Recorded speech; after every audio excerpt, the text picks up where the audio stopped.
Hoy es jueves 16 de abril y podemos decir que de alguna manera, o esperemos que así sea, es un día histórico para Medio Oriente con la noticia que recién les acabo de contar, y por eso vamos a charlar con Ilan Busni, quien es analista internacional, y agradezco enormemente su predisposición. Hola Ilan, ¿cómo estás? ¿Qué tal? ¿Todo bien? Un gusto volver a estar contigo al aire. Igualmente, necesitamos hablar con vos unos minutitos porque se acaba de anunciar un alto en el fuego en Medio Oriente. Queremos que vos nos cuentes más detalles, por favor. Bueno, tenemos dos guerras en curso y dos altos al fuego, digamos. Por un lado, el alto al fuego que se anunció en Irán, que termina el 22 de abril y que probablemente tengamos novedades, te diría, en el corto plazo. Y el reciente alto al fuego que va a entrar en vigor, estamos a 12 minutos, 12 minutos acá de Argentina, medianoche de Israel y el Líbano. Entramos en un alto al fuego. Lo raro es que se entra un alto al fuego entre Israel y el Líbano, pero el conflicto es entre Israel y Hezbollah, el grupo terrorista que actúa en nombre de Irán en el Líbano y que no se cansa de causar estragos, no solamente en Israel, sino propiamente a la población libanesa. Por eso lo particular de este alto al fuego. ¿Pero Hezbollah va a acatar, los terroristas van a acatar el alto al fuego?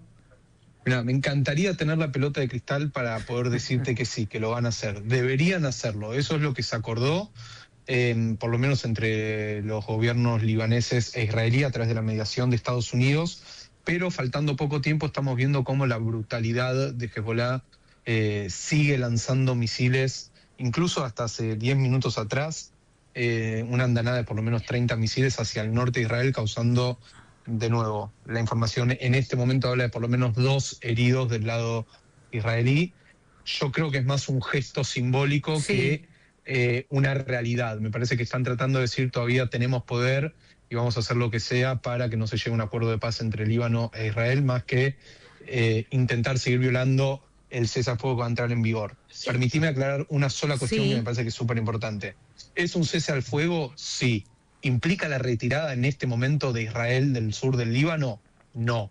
Las fuerzas de defensa de Israel van a seguir estando en el sur del Líbano, garantizando que Hezbollah no se rearme y que cesen las hostilidades contra la población israelí. Sí, de hecho hoy había leído que iban a dejar una franja, decían, desde no sé qué punto hasta el río Litani. Vos debes estar más actualizado con eso. Por lo menos una zona de amortiguamiento, ese es el nombre técnico que se le pone, de por lo menos unos 8 kilómetros. ¿Por qué? Porque Hezbollah sigue violando la ley internacional cuando debería estar en el norte, lo que es el río Litani. Bueno, Hezbollah cruzó el río Litani hacia el sur del Líbano, que es la frontera norte de Israel, y desde ahí puede atacar más rápido a Israel. Recordemos que, por ejemplo, cuando un misil es lanzado desde Irán, hay una alarma de preaviso en Israel de por lo menos unos 8 o 10 minutos, dada la distancia geográfica, para que la gente se pueda refugiar.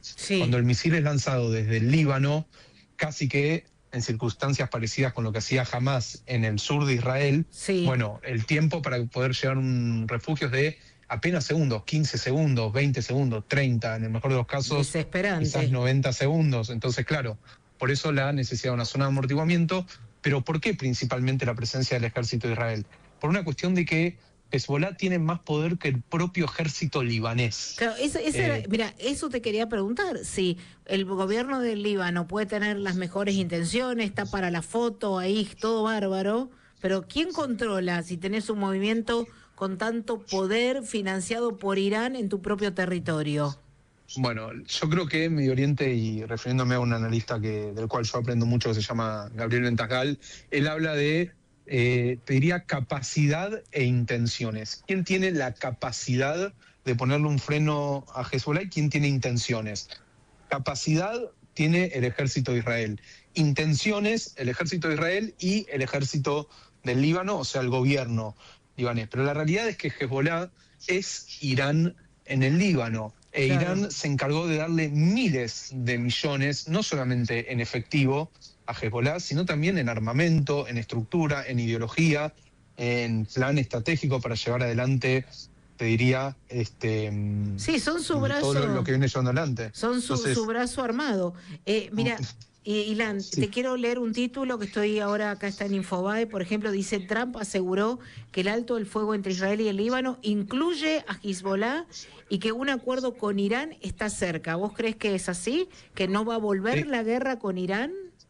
Mira, te voy a contar algo. Un cambio, te diría, drástico, que intensificó, te diría, la manera en la cual Estados Unidos viene llevando adelante su plan en contra de Irán. El bloqueo naval al estrecho de Hormuz, que es como que, digamos, un bloqueo al ya bloqueo impuesto por Irán, terminó de ahogar y de asfixiar a la economía iraní. Y en este momento hay un problema interno entre el liderazgo político y el liderazgo militar de los cuerpos de la Guardia Revolucionaria, donde el liderazgo político le está diciendo: señores, si nosotros seguimos en esta posición de no llegar a un acuerdo con Estados Unidos, definitivamente va a ser el final no solamente nuestro, sino de Irán como nación. ¿Por qué? Porque está destruida no solamente desde un punto de vista militar, sino también económico. El daño a una industria que depende más de un 50 o un 70% de la industria petroquímica, que no pueda exportar ni petróleo ni bienes ligados al petróleo, le va a generar un daño histórico difícil de que se pueda reparar. Entonces, la pata política está diciendo: señores, es momento de aflojar, saquemos el pie del acelerador, terminemos con esto y negociemos. Mientras que el ala militar parece mucho más dura y no predispuesta a negociar. Pero esta asfixia económica, sin lugar a dudas, está llevando al régimen de los ayatolás a negociar. De hecho, hoy Trump afirmó que ya están dispuestos a entregar el material nuclear que se encuentra bajo tierra después de los bombardeos que sufrieron la guerra de los 12 días. ¿Será cierto? Por lo tanto, ¿será cierto? Empiezo a entender que hay una tendencia a que sea cierto. ¿Y por qué digo esto? Porque hoy incluso Donald Trump deslizó que, bueno, como siempre, dos cuestiones, pero yo diría una pequeña luz al final del túnel. Dijo: si hay acuerdo en Pakistán, incluso yo estoy dispuesto a ir a ese país. Lo dijo Trump. Sí, lo dijo hoy Trump en esta especie de conferencia que dio en el jardín de la Casa Blanca. Sí.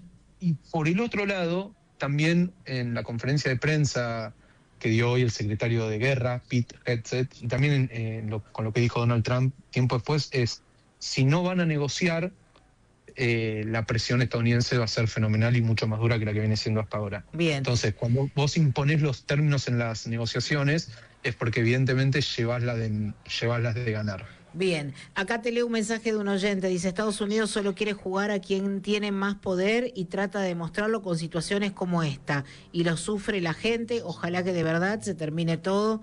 Nos mandó un mensaje aquí una oyente, Rosa. Otro mensaje dice: ¿cuáles son las consecuencias de no cumplir un alto al fuego? ¿Alguna organización o alguien puede intervenir?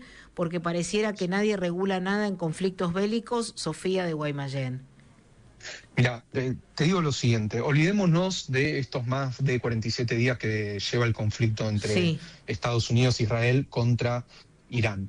Sin que haya habido un solo ataque norteamericano después de lo que fue la guerra de los 12 días del año pasado, más de 45.000 personas fueron asesinadas brutalmente cuando salieron a manifestarse pidiendo democracia, pidiendo mejores condiciones económicas. En Irán. Y parece que al mundo no le importaba.